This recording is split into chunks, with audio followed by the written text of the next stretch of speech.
how does a person overcome the fear of rejection?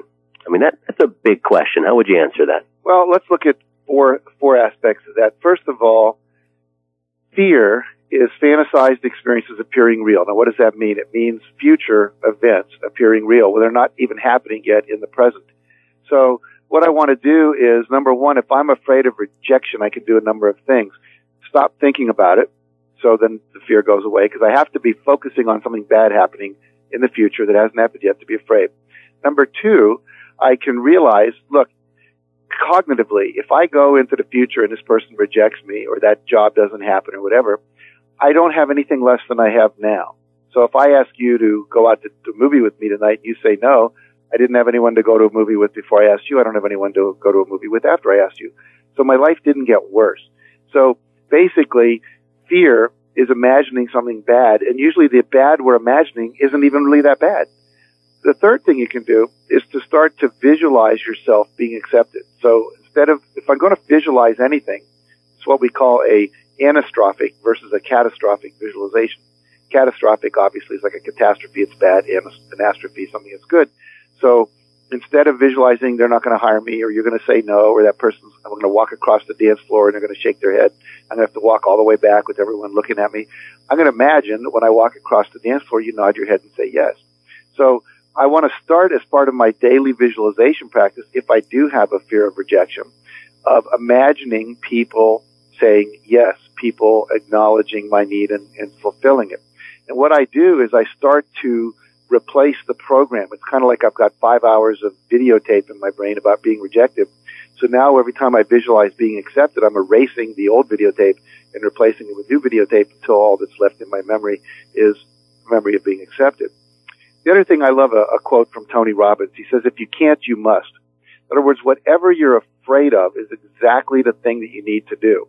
So if I'm afraid to get up and give a speech, then that's where my growth is. If I'm afraid of being rejected, that's where my growth is. If I'm afraid of looking foolish, that's where my growth is. I think I mentioned on an earlier call that my ex-wife Georgia, when we were running seminars, was very concerned about how she looked. She was really very much into, making sure she dressed well and everything matched and everything. And one day she decided to really challenge that and try to get over that fear of people judging her for how she was dressed. So what she did is she wore totally mismatched clothes, and she wore them all inside out. So, the tags were showing in the back of her skirt, the seam was sticking out, it was the rough side of the material instead of the smooth side. The pockets were hanging out of the outside of the skirt instead of the inside. And she went through the entire day like that. You know what's really funny? Not one person said anything. Not one person. Now, they knew something was going on, and around noon she told them what she was doing, and they all thought it was really cool and gave her applause and said, way to go, and gave people a lot of permission to get off. Everything has to match and be perfect.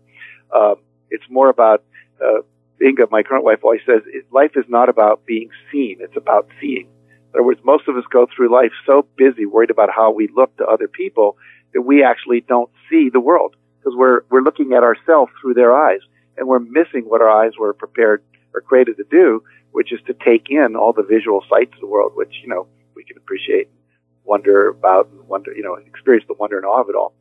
The last thing is to meditate. I'm going to talk about that several times today, some of these questions we've got.